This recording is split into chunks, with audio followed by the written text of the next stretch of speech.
Welcome to the Extra Mile podcast for bar exam takers.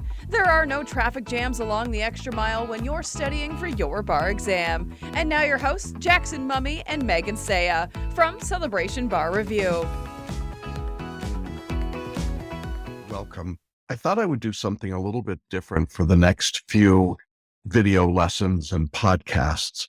I've been reading a series of books that I think are incredibly helpful and insightful about personal development, but they also apply to bar takers, as I see almost everything these days. And I wanted to share what I've been reading with you. And so for the next couple of videos, we're going to take a look at two books. And the first one will surprise you because it's a classic. It's Dante's Divine Comedy. Now, you might remember Dante. He's the one that had Dante's Inferno. But if you know anything about the book, The Divine Comedy, it actually has 4 different stages to it. And it is a terrific book. It's an allegory that applies to the journey of a lot of people and certainly to a lot of bar takers. Problem is, it was written a really long time ago and it's not easy to decipher. And so while you may have read it back in college or high school, and you might be thinking to yourself, Dante, really? I'm going to update it because there's another book that is really incredible and I want to recommend to all of you. And it's called The Way of Integrity by Dr. Martha Beck. And this book, The Way of Integrity, takes Dante's Divine Comedy and it breaks it out in a way that makes it useful as we work through this idea of our personal integrity. Now, I need to explain what's meant by the word integrity. It doesn't mean our values or our virtue. What it really means is being in alignment. And you might ask yourself, what does that have to do with taking the bar exam? In my experience, over 30 years of working with thousands of people, one of the things that's obvious to me as a teacher is that when people are out of alignment, when their values and their core ideas, when their concepts and thoughts and their aspirations and their beliefs about themselves don't really match up well, it's very difficult to be successful on a high stakes exam, whether it's the bar exam or anything else. And so one of the things that we've done for years at Celebration Bar Review is to work with students to help them get into alignment. Now, sometimes we call that mindset coaching, and we've got some great resources to help with that. But the general approach is to figure out how you get into the best state in order to take the exam. And by best state, I don't mean Florida or California. What I mean is the best mental state, the best physical state, the best alignment of your inner resources so that you can really show what you know. When I read Dr. Beck's book, The Way of Integrity, it became very clear to me that though she was talking about personal development in the broadest sense, it also applied to bar takers. And as she explains Dante's book, The Divine Comedy, she breaks it into several different sections. I'm going to focus primarily on the first section, at least for the first of these recordings, because I think they apply and I think you'll see very quickly why they make sense for a bar taker. Now, when Dr. Beck starts talking about this idea of the way of integrity, she begins where Dante begins, which is called the dark wood of error. If you don't remember your Dante, basically what happens is that he begins his allegory, his story, and says that he found himself in a dark wood. Doesn't tell you how he got there, doesn't tell you what happened. He just tells you that he's in the dark wood. If you're a bar taker and you've taken the exam and not been successful, I think it's safe to say that you're in the dark wood. You're lost in the woods right now. And you may be wondering, how do I get out of the woods? How do I pass the exam? How do I move to the next step? In many ways, this is the question that Dante was asking himself. He found himself lost in the woods. Doesn't tell you how he got there, but he knows that he can't wander out. And I think this is an important point to make at the beginning. You may find yourself in this lost dark wood of error around the bar exam today. You may have gotten your results and they weren't successful. The real problem here is that you cannot wander out. Even if you wandered in, you're not going to get out of that dark wood of error by just wandering around. And that's what a lot of repeat bar takers do. Sometimes we call this the self-study cocktail or just trying to put it together or doing more of the same. We'll talk more about that in a moment. But the overview of what's happening is that you have to figure out and realize that you really are lost in the woods and what that means. So we're going to look at that first. Then the second thing that happens to Dante is that he recognizes that there is what he calls Mount Delectable. And I'm translating into English, but Mount Delectable is this wonderful place outside of the woods. He can see it, but he can't quite figure out how to get there. The way that Dr. Beck describes that is just being desperate for success. It certainly makes sense if you're a bar taker. You're in the woods, you've failed, now you're desperate for success. And we want to talk about what that means to be looking for that success. But so often what happens to people is that they try to hustle their way there. And hustle is an incredibly powerful word. We're going to dig into that in another discussion later. But this idea of hustling to success just doesn't work. It didn't work for Dante either.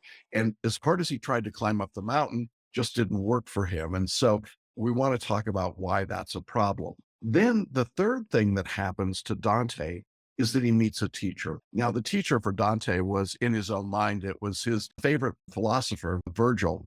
But meeting your teacher, finding that guide that will help you out of the woods is certainly one of the steps that bar takers and repeat bar takers go through all the time. And we want to look at that, and we'll take a separate discussion to look at meeting the teacher and what that teacher is and what that teacher can offer you when it comes to passing the bar exam. But ultimately, what the teacher is here to do is to help you find your inner guidance. It's to help you align yourself and be all that you can be. And that's what a good teacher does. We'll talk more about that later. And then finally, the fourth step in coming out of this dark wood of error is to find the way out. You aren't going to get out of the woods by wandering. There's only one way out, and that's to go through what Dante called the gates of hell. And that's pretty appropriate, I think, for a bar taker. What I'm trying to say about all of this is that there are 4 steps that we need to look at. And I'm going to take 4 different discussions and look in more detail at each of these items so that you can begin to get a sense of how you get out of this dark wood of error if you find yourself there. Now, I need to make a point. If you're a first-time bar taker and you're doing well and you are in a good law school, you probably don't need to watch this series. It's probably okay to go back and spend another couple of hours understanding the rule against perpetuities. But if you're at all concerned about your ability to pass the bar, or if you've taken the exam and failed, no matter how many times, this is some of the most powerful information that we can offer you. And even though it's not telling you how to figure out the hearsay exceptions, ultimately, this is the core fundamental understanding that you have to have in order to be the very best bar taker that you can be. So with those introductory ideas, I want to dig into this very first idea about being lost in the woods. If you feel lost right now, if you've wandered in and getting your results and they weren't what you expected, and maybe you were stunned and surprised by that, it is one of the worst feelings that you could possibly have. You're not quite sure how you got here. You studied, you worked hard, you did what everybody told you to do, and yet you found yourself unsuccessful. What is a way, or how do we identify that feeling of being lost in the woods when it comes to the bar exam? I want to identify some of the things that Dr. Beck discusses because I think that they apply to most bar takers. The first and obvious one is that there's emotional misery. You may be depressed, you may be completely discouraged, and those are perfectly normal reactions. If you're feeling some level of emotional misery as a result of your bar scores, that's part of being lost in the woods, and it's normal, and you need to recognize it. Another thing that happens is that you may be feeling a lack of purpose. Why am I even in this profession? Why did I want to be a lawyer? I talked to lots of people who took the exam, failed, and then walked away in many cases, years and years, and then came back because they said, I had to discover my purpose. I had to discover my why. When you get bad results, it's easy and normal to feel like you don't have a purpose. And yet you have to remember your purpose. I talk to a lot of students who are what I call underrepresented voices. They are non-traditional students. They don't represent the traditional 3L that went to a top law school. They are the people that we think need to be recognized and have a voice in the bar. That's been our primary purpose for many years here. But I also know that for many of those individuals, it feels like such a steep uphill climb, and it feels like there's no reason. I want to tell you very clearly right now, there is a reason for you to be in the bar. There is a reason for you to have your voice heard more now than ever. And so if you're feeling a lack of purpose, I want to encourage you. There is a purpose and a reason for you to be a member of the bar, no matter how you want to practice or what you want to do. But we need your voice to be heard. And I don't want you to give up just because you found yourself lost in the woods. Another way that you can experience being lost in the woods is that you may be experiencing physical problems. Right now, it may be hard for you to sleep, or you may be anxious and having all sorts of difficulties with eating and getting exercise. And that is a very normal thing to occur. So if that's happening, relax for a moment, understand that it's normal and that the physical problems oftentimes dissipate or at least become less obvious when you start to get into alignment with your purpose and what it is that you're doing. Another way to experience being lost in the woods is that there's career failure. That means very simply that a lot of people start thinking, maybe I should give up. Maybe I've chosen the wrong career. Please don't do that. If you've come this far, if you have found yourself in the dark wood of error based on the bar exam, you've already come far enough that you need to keep going, in my view. And we don't want you to give up. I've had far too many experiences with people who were ready to give up and then got themselves into alignment, figured out how to use their inner resources and passed the exam and went on to successful and productive careers. So this momentary career failure that you're experiencing is just that. It's not forever and it can be resolved. We also see that when someone is lost in the woods, they start to develop bad habits. They do bad things. Sometimes those are personal bad habits. They can drink too much or smoke or get involved in distractions to them. It could be that you've suddenly become a big fan of DraftKings or the sports book. Those are bad habits right now. But there are also bad habits when it comes to study. And you can get yourself into bad study habits, and they aren't going to get you out of the woods. They just continue to eat at you and become more problematic. And frankly, if you're lost in the woods, it can also create relationship difficulties.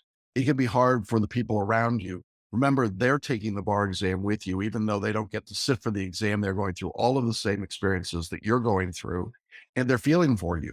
And relationships can become stressed and strained. It is not at all unusual to talk to bar applicants that tell me that they're having problems with their significant other or their family or their children. They've missed too many birthdays and too many events while they were studying. There's all kinds of guilt and shame that go into the experience of failing the exam. Does any of that sound familiar? Can you relate to any of those things? The emotional misery, the lack of purpose, the physical problems, the sense of career failure, maybe the bad habits, the relationship failures. If those things have happened to you, if you have felt yourself in those positions, then we would say that you are lost in the woods. That's the bad news. The good news is there is a way to get out of being lost, but it's not what you expect it will be.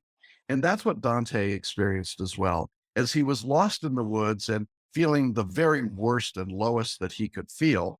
He saw this beautiful mountain rising up in the distance, Mount Delectable. And he thought, all I got to do is climb that mountain and I'll be successful. If you're a bar taker, you already know what that mountain is. It's to pass the bar exam. And you see your friends climbing it. You see your classmates climbing it. You see your contemporaries climbing it. And it seems like all they've got to do is just hustle, work harder, and I'll get there. I want to talk about this idea of being desperate for success very briefly, because I don't want to leave you lost in the woods, but we're going to dig into it more in a future episode.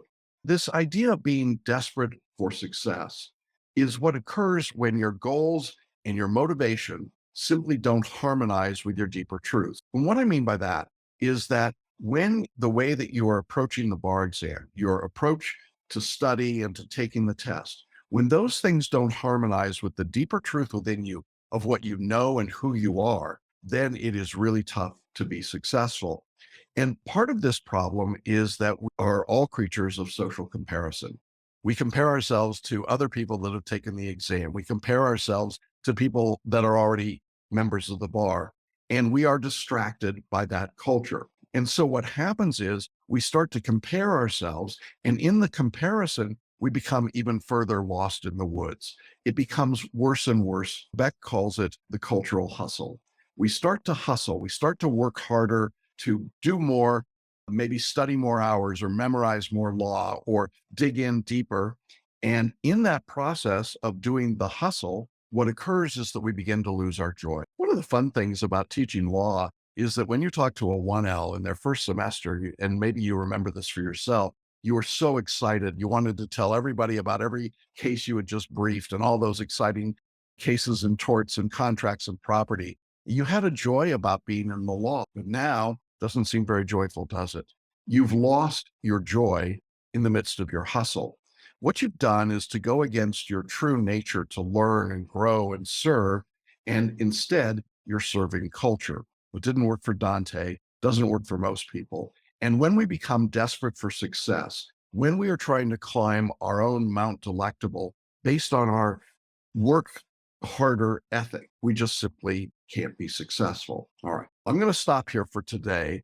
But what I want you to take away is that when you begin to harmonize your inner reality, when you begin to be aware of who you really are and the great gifts you have, your natural brilliance, when you start to use the things you really know instead of what you've tried to memorize or cram, what will begin to happen is that you start to move out of the woods, even if it's difficult. I'm not going to suggest anything other than that. Dante certainly didn't. And if you really want some interesting reading, go ahead and read his Divine Comedy. But remember that the point that he's trying to make is that there's not a simple path. There's not a clean route from being lost in the woods to getting to heaven, in his case. And if heaven is passing the bar, we know that there are steps that you have to take. Now, in the next discussion, we're going to talk a little bit more about this hustle mentality, but also about the idea of meeting the teacher and what the teacher can bring you to help you. And then we'll look at the way out, which is to go through the gates of hell. Oh boy, that's going to be quite a discussion. And then we'll continue on into purgatory and then ultimately up to paradise. I know that might sound a little weird to some of you, and some of you are thinking, my goodness, I could have been studying something in law right now.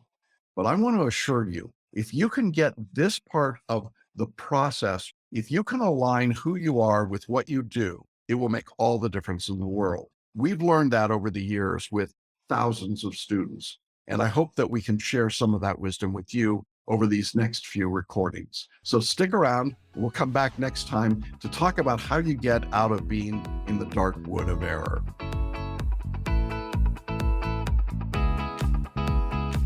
Thanks for listening and watching the Extra Mile podcast for bar exam takers at celebrationbarreview.com.